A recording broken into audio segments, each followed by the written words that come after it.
Hi friend, कैसे हो आप सभी। उम्मीद करते हैं आप स्वस्थ होंगे और अपनी पढ़ाई को भी लगातार कर रहे होंगे। फ्रेंड, रोज की तरह हम लेकर आए हैं आपके लिए करंट अफेयर और जीके जीएस के मोस्ट इम्पॉर्टेंट क्वेश्चन जो आपकी सभी परीक्षाओं के लिए बहुत ही ज़्यादा महत्वपूर्ण है। तो आप वीडियो को पूरा देखिएगा।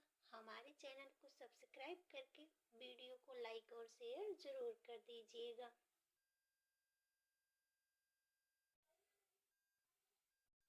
तो फ्रेंड, चलिए हम स्टार्ट करते हैं अपनी क्लास को। तो हमारा पहला क्वेश्चन है, हाल ही में केंद्रीय मंत्री नितिन गडकरी ने सड़क दुर्घटना पीड़ितों के लिए कौन सी उपचार योजना की घोषणा की है। जो केंद्रीय मंत्री नितिन गडकरी है, इन्होंने सड़क दुर्घटना पीड़ितों के लिए राष्ट्रव्यापी कैशलेस उपचार की घोषणा की है। इसके अंतर्गत क्या कहा गया है कि जो है दुर्घटना पीड़ितों के इलाज के लिए 1.5 लाख रुपए मिलेंगे। जो भी दुर्घटना से पीड़ित लोग होंगे उन्हें 1.5 लाख उपचार के लिए मिलेगा। हिट एंड रन केस में हुई मौत में मृतक के परिवार को 2 लाख रुपए दिए जाएंगे। ये राष्ट्रव्यापी कैशलेस उपचार की घोषणा में जो है केंद्रीय मंत्री जो नितिन गडकरी हैं, इन्होंने कहा है। अगला क्वेश्चन है, अंग्रेजों के विरुद्ध बनारस विद्रोह का नेतृत्व किसने किया था। तो जो अंग्रेजों के विरुद्ध बनारस विद्रोह का नेतृत्व किया था, ये किया था राजा चेत सिंह ने। कब किया था, तो 1781 ईस्वी में किया था। इस विद्रोह में तत्कालीन गवर्नर जनरल वारेन हेस्टिंग ने अपने सैनिकों के साथ भागकर चुनार के किले में शरण लिया था। इस विद्रोह में क्या हुआ था, तो जो तत्कालीन गवर्नर जनरल वारेन हेस्टिंग थे, वो अपने सैनिकों के साथ भागकर चुनार के किले में शरण लिए थे। फ्रेंड, सारे ही मैंने मोस्ट इम्पॉर्टेंट क्वेश्चन ले रखे हैं। जिन भी एग्जाम में करंट अफेयर और जीके जीएस के क्वेश्चन पूछे जाते हैं, उन सभी एग्जाम के लिए ये वीडियो महत्वपूर्ण है। तो आप वीडियो को पूरा देखिएगा। हमारे चैनल को सब्सक्राइब करके वीडियो को लाइक और शेयर कर दीजिएगा।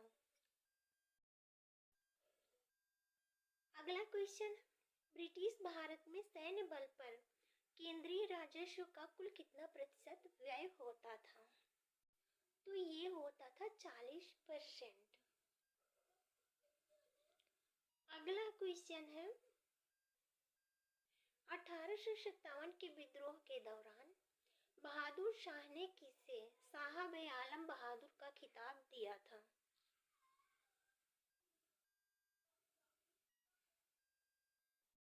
तो ये दिया था बख्त खान को।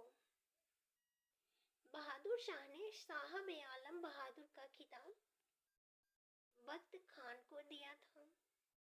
बख्त खान ईस्ट इंडिया कंपनी में सूबेदार के पद पर थे तथा कंपनी की ओर से उन्होंने प्रथम अंग्रेज अफगान युद्ध में भाग भी लिया था।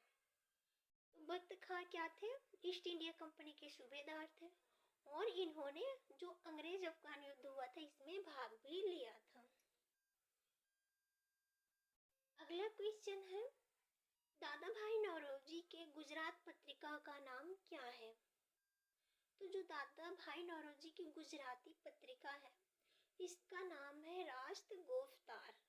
इसका नाम है। इसकी शुरुआत कब की गई थी, तो 1851 ईस्वी में इसकी शुरुआत की गई थी। इम्पोर्टेंट है सारे क्वेश्चन, आप इनको ध्यान में रखिएगा। अगला क्वेश्चन है, किसे भारत सरकार का प्रथम विधि अधिकारी समझा जाता है। तो जो महान्यायवादी हैं, इन्हें भारत का प्रथम विधि अधिकारी समझा जाता है। अगर हम इनकी बात करें तो अनुच्छेद 76 के अनुसार राष्ट्रपति महान्यायवादी की नियुक्ति करता है। कितने अनुच्छेद 76 के तहत महान्यायवादी की नियुक्ति कौन करता है, एग्जाम में डायरेक्ट क्वेश्चन बन सकता है, तो राष्ट्रपति करते हैं। अगला क्वेश्चन है, भारत का राष्ट्रपति लोकसभा में दो सदस्यों को किसका प्रतिनिधित्व करने के लिए मनोनीत कर सकता है? तो यह है आंग्ल भारतीय। अनुच्छेद 331 के अनुसार लोकसभा में आंग्ल भारतीय समुदाय के सदस्यों को मनोनीत करने की शक्ति राष्ट्रपति के पास थी। अगला क्वेश्चन है, नियंत्रक एवं महालेखा परीक्षक की टीका टिप्पणी पर उचित कार्यवाही करने की अंतिम जिम्मेदारी किसकी है? एग्जाम में क्वेश्चन काफी बार पूछा भी जा चुका है और आपके एग्जाम में बन भी सकता है, क्योंकि ये मोस्ट इम्पॉर्टेंट क्वेश्चन है कि नियंत्रक एवं महालेखा परीक्षक की टीका टिप्पणी पर उचित कार्यवाही करने की अंतिम जिम्मेदारी ये संसद की है। संविधान के अनुच्छेद 151 फर्स्ट के तहत नियंत्रक एवं महालेखा परीक्षक की रिपोर्ट राष्ट्रपति के द्वारा संसद के दोनों सदनों के समक्ष प्रस्तुत करवाया जाता है। तो इसकी रिपोर्ट किसके पास? संसद के दोनों सदनों के समक्ष प्रस्तुत की जाती है। अगला क्वेश्चन है, जो वस्तुएं सूर्य की तरह स्वयं प्रकाश को उत्सर्जन करती हैं उन्हें क्या कहते हैं? जो वस्तुएं सूर्य की तरह स्वयं प्रकाश को उत्सर्जन करती हैं उन्हें दीप्तपिंड वस्तु कहते हैं। और एक और क्वेश्चन बनता है, ब्लैक बोर्ड काला लगता है, क्यों लगता है? क्योंकि यह किसी भी रंग को परावर्तित नहीं करता है, इसीलिए जो है ब्लैक बोर्ड का रंग काला लगता है। अगला क्वेश्चन है, एक कटा हुआ हीरा चमकता है, तो जो कटा हुआ हीरा है वो चमकता है पूर्ण आंतरिक परावर्तन के कारण। हीरा ऊष्मा का सुचालक है। एग्जाम में क्वेश्चन बन सकता है कि हीरा क्या है? तो हीरा ऊष्मा का सुचालक है। अगला क्वेश्चन है, क्लोरोफिल सूर्य के प्रकाश के द्वारा किस रंग के तरंग दैर्घ्य को अवशोषित करता है? तो जो क्लोरोफिल है ये सूर्य के प्रकाश के द्वारा लाल और नीले रंग के तरंग दैर्घ्य को अवशोषित करता है। अमरबेल पौधा है जिसमें क्लोरोफिल नहीं पाया जाता है। वैसे सभी पौधों में क्लोरोफिल पाया जाता है, पर जो अमरबेल पौधा है इसमें क्लोरोफिल नहीं पाया जाता, क्योंकि ये पौधा स्वपोषी न होकर परपोषी है। क्या है ये पौधा? तो परपोषी है। अगला क्वेश्चन है, प्रिज्म से गुजरते समय सबसे कम मुड़ने वाला प्रकाश का रंग कौन सा होता है? तो जब ये रंग प्रिज्म से गुजरते समय सबसे कम जो मुड़ता है वह रंग है लाल, और प्रिज्म से गुजरते समय सबसे ज्यादा मुड़ने वाला प्रकाश का रंग है जामुनी। आप इसको ध्यान में रखिएगा, बहुत बार एग्जाम में पूछा गया है। अगला क्वेश्चन है, हाल ही में भारत और किस देश के साथ पहली बार राष्ट्रीय सुरक्षा सलाहकार स्तर की वार्ता हुई है? तो ये हुई है भारत और मलेशिया के साथ पहली बार राष्ट्रीय सुरक्षा सलाहकार स्तर की वार्ता हुई है। और ये वार्ता कहाँ पर हुई है? तो नई दिल्ली में हुई है। भारत की ओर से अध्यक्षता अजीत डोभाल ने संभाली है। तो भारत की ओर से किसने अध्यक्षता संभाली थी? तो अजीत डोभाल ने। अगला क्वेश्चन है, हाल ही में 18वीं लोकसभा चुनाव में 2.18 लाख से ज्यादा मतों के साथ नोटा ने नया रिकॉर्ड कहाँ बनाया है? तो ये जो 18वीं लोकसभा चुनाव हुई है इसमें 2.18 लाख से ज्यादा मतों के साथ नोटा ने नया रिकॉर्ड इंदौर में बनाया है, जिसमें भारी बहुमत से जीतने वाले हैं शंकर लाल आडवाणी। ये भारी बहुमत से जीते हुए हैं। अगला क्वेश्चन है, हाल ही में जारी किए गए भारत भारत सरकार के नए कैलेंडर के विषय क्या है? तो जो हाल ही में जारी हुए भारत सरकार का नया कैलेंडर, इसका विषय है जन भागीदारी से जन कल्याण। एग्जाम में क्वेश्चन बन सकता है। अगला क्वेश्चन है, हाल ही में किस राज्य के मुख्यमंत्री ने शहीद माधव सिंह हाथ खर्चा योजना की शुरुआत की है? तो यह है उड़ीसा के मुख्यमंत्री हैं। उड़ीसा के जो मुख्यमंत्री हैं मोहन चरण मांझी, इन्होंने उड़ीसा के भुवनेश्वर में, कहाँ पर? तो उड़ीसा के भुवनेश्वर में शहीद माधव सिंह हाथ खर्चा योजना की शुरुआत की है। इस योजना का उद्देश्य क्या है और इसमें मतलब कुल कितने खर्च किए जा रहे हैं, इसके बारे में हम जाने।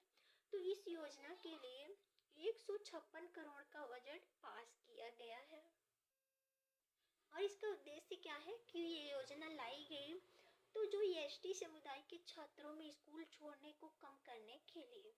तो जो एसटी समुदाय के छात्र से वो स्कूल अपनी गरीबी के कारण या किसी वजह से खर्चे के कारण नहीं जा पा रहे थे, स्कूल छोड़ रहे थे, उनको रोकने के लिए। इसमें क्या है कि जो उड़ीसा की सरकार है मोहन चरण मांझी ने, जब कोई एसटी का छात्र 8 पास करेगा, 9 में एडमिशन लेगा तो उसे उसकी सहायता के लिए 5,000 रुपये दिए जाएंगे। अगर उसने 10 पास कर लिया, अगर उसने 11 पास किया, 12 में एडमिशन लेगा तो भी उसे 5,000 रुपये दिए जाएंगे। अगला क्वेश्चन है, हाल ही में दक्षिणी तटीय रेलवे के मुख्यालय का शिलान्यास पीएम नरेंद्र मोदी ने किस राज्य में किया है? तो जो दक्षिण तटीय रेलवे के मुख्यालय, तो ये किया है आंध्र प्रदेश के विशाखापत्तनम में। आंध्र प्रदेश के विशाखापत्तनम में दक्षिण तटीय रेलवे के मुख्यालय का शिलान्यास किसने किया? तो भारत के जो पीएम नरेंद्र मोदी हैं उन्होंने। अगला क्वेश्चन है, हाल ही में गठबंधन का 10वां पूर्ण सदस्य किसे बनाया गया? तो ये बनाया गया इंडोनेशिया को। ये ब्रिक्स गठबंधन का 10वां सदस्य बना है। अगला क्वेश्चन है, हड़प्पा सभ्यता का सर्वप्रथम खोजकर्ता कौन था?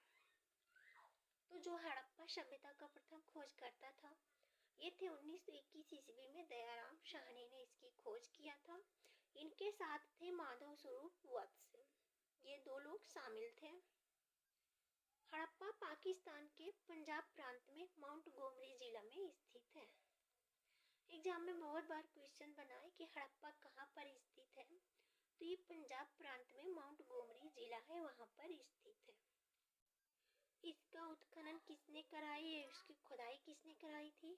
तो जॉन मार्शल के निर्देशन में हड़प्पा सभ्यता का उत्खनन कार्य शुरू हुआ है। अगला क्वेश्चन है, स्वतंत्रता का नवगृहित तिरंगा पहली बार कब लहराया गया? तो जो स्वतंत्रता का नवगृहित तिरंगा था ये पहली बार 31 दिसंबर 1929 को लहराया गया। दिसंबर 1929 में जवाहरलाल नेहरू की अध्यक्षता में लाहौर अधिवेशन हुआ था जिसमें पूर्ण स्वराज को लक्ष्य घोषित किया गया। तो जो लाहौर अधिवेशन हुआ तो 1929 में, इसमें क्या हुआ था? तो पूर्ण स्वराज को लक्ष्य घोषित किया गया। नेहरू ने लाहौर में रावी नदी के तट पर भारतीय स्वतंत्रता का झंडा तिरंगा फहराया। तो कहाँ पर? लाहौर में रावी नदी के तट पर इन्होंने झंडा को फहराया था। अगला क्वेश्चन है, विद्युत या पेट्रोल द्वारा अग्निशमन के लिए सबसे उपयुक्त क्या है? तो यह है कार्बन डाइऑक्साइड। कार्बन डाइऑक्साइड का निर्माण ऑक्सीजन के 2 परमाणु तथा कार्बन के 1 परमाणु CO2 से मिलकर बना है।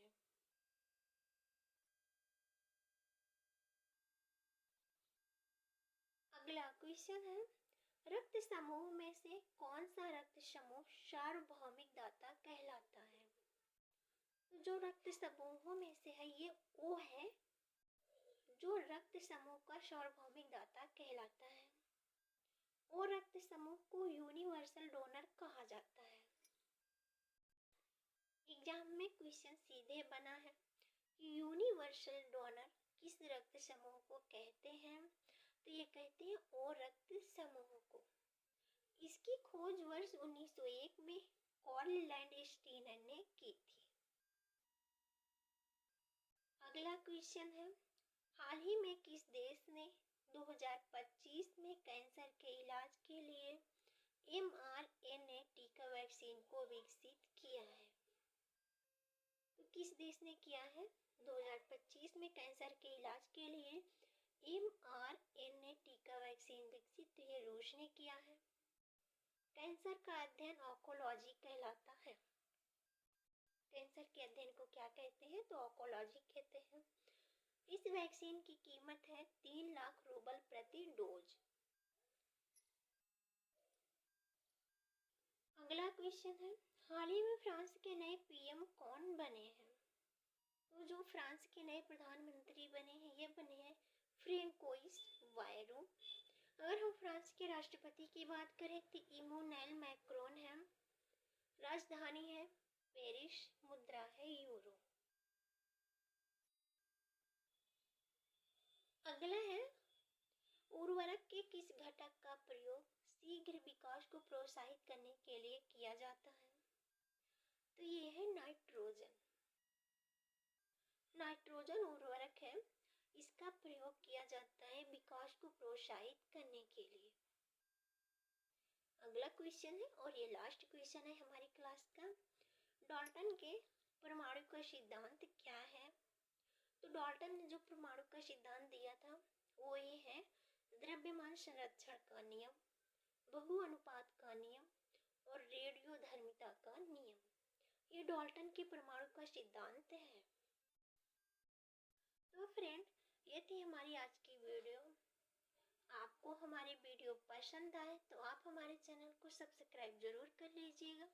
हमारी वीडियो को लाइक और शेयर भी कर दीजिएगा। थैंक यू, धन्यवाद।